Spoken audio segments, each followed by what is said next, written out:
শুভ সকাল বন্ধুরা, আশা করছি আপনারা প্রত্যেকেই ভীষণ ভালো আছেন। টক ঝাল মিষ্টি ইউটিউব চ্যানেলের নতুন একটি রেসিপি ভিডিওতে আপনাদের সকলকে জানাই অনেক অনেক স্বাগত। আজ আমি আপনাদের সঙ্গে শেয়ার করছি চিকেনের একটা দুর্দান্ত রেসিপি। আমরা যখন অনেক সময় একঘেয়ে চিকেনের ঝাল, ঝোল, কষা খেতে খেতে বোর হয়ে যাই, তখন কিন্তু এই ধরনের রেসিপিগুলো একবার ট্রাই করা যেতেই পারে।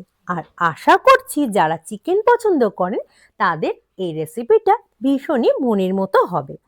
আমি রান্নাটার জন্য এখানে নিয়ে নিয়েছি 1 কেজি 250 গ্রাম চিকেন। আজকের রেসিপিটা বানানোর জন্য আমি চিকেনটা প্রথমে কিন্তু ধুয়ে পরিষ্কার করে নিয়েছি, আর নিয়েছি রেগুলার যে চিকেনের পিস হয় ঠিক সেরকম পিসই, বড় করে আমি কাটিয়ে আনিনি।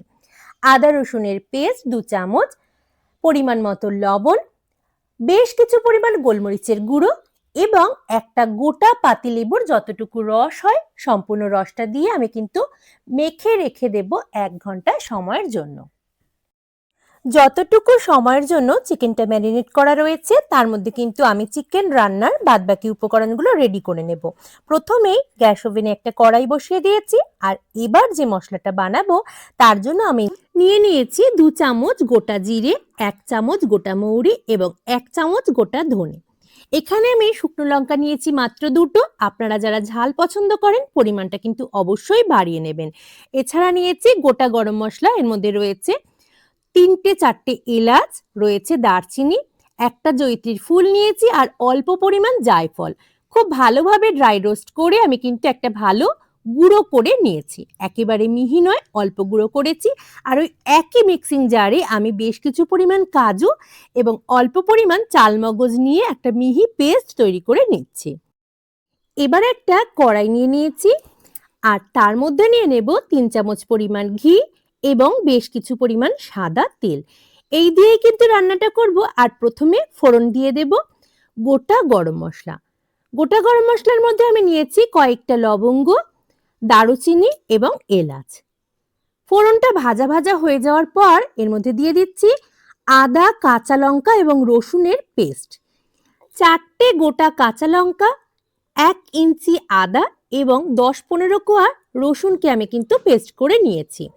এবার 4টে মিডিয়াম সাইজের পেঁয়াজকে আমি কিন্তু মিক্সিতে একটা পেস্ট বানিয়ে রেখেছিলাম, সেটাও দিয়ে দিলাম। আর একসাথে সমস্ত মশলাগুলোকে বেশ কিছু সময়ের জন্য ভেজে নেব। আদা, কাঁচা লঙ্কা এবং রসুনের যে পেস্টটা আমি ব্যবহার করেছি এটা কিন্তু অল্প ভেজে নেওয়ার পর আমি পেঁয়াজটা দিয়েছি। আর দেখুন এতক্ষণে কিন্তু খুব ভালোভাবে পেঁয়াজটা নরম হয়ে এসেছে। এবার আমি দিয়ে দিলাম 1 চামচ পরিমাণ কাশ্মীরি লঙ্কার গুঁড়ো, শুধুমাত্র রঙের জন্য। এখানে কিন্তু লাল লঙ্কার গুঁড়ো আমি ব্যবহার করছি না, যেহেতু আমি ইতিমধ্যেই কাঁচা লঙ্কার পেস্ট ব্যবহার করেছি। মশলাটা খুব ভালোভাবে কষানো হয়ে গেছে। এবার আগে থেকে ম্যারিনেট করে রাখা চিকেন পিসগুলো আমি দিয়ে দিচ্ছি। আগেই আমি জানিয়ে দিয়েছিলাম আপনাদের আমি কিন্তু রেগুলার পিস ব্যবহার করেছি, বড় করে কাটিয়ে আনিনি। আপনারা যারা বড় পিস বা শুধুমাত্র লেগ পিস ব্যবহার করতে চান তারাও কিন্তু সেটাই ব্যবহার করতে পারেন। মশলা সহ চিকেনটাকে বেশ কিছু সময়ের জন্য মিডিয়াম ফ্লেমে আমি কিন্তু কষিয়ে নেব।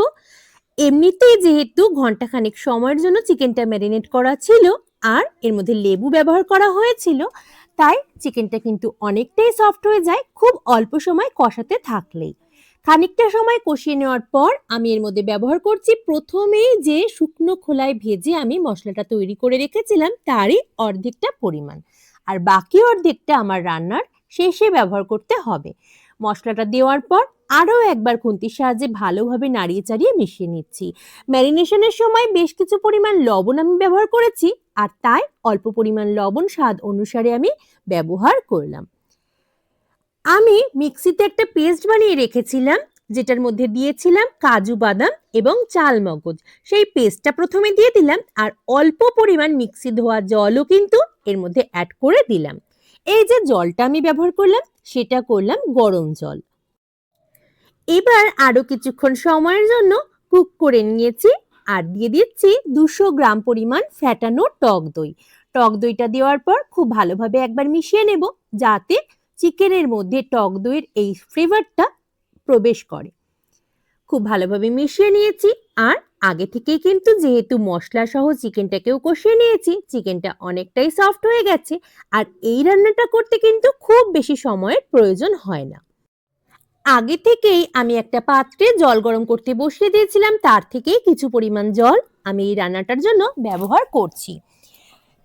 যতটুকু পরিমাণ গ্রেভি রাখা হবে সেই অনুপাতেই কিন্তু এই জলটা ব্যবহার করতে হবে। আমি যেহেতু খুব পাতলা বা একেবারে ঘন গ্রেভি রাখবো না, সেই অনুসারে আমি জলটা ব্যবহার করলাম। আর অল্প কিছু সময় কুক করে নেওয়ার পর ওপর থেকে দিয়ে দিলাম যে ভাজা মশলাটার কিছুটা আমি ব্যবহার করে বাকি কিছুটা রেখে দিয়েছিলাম, সেই মশলাটা এবং কসুরি মেথি।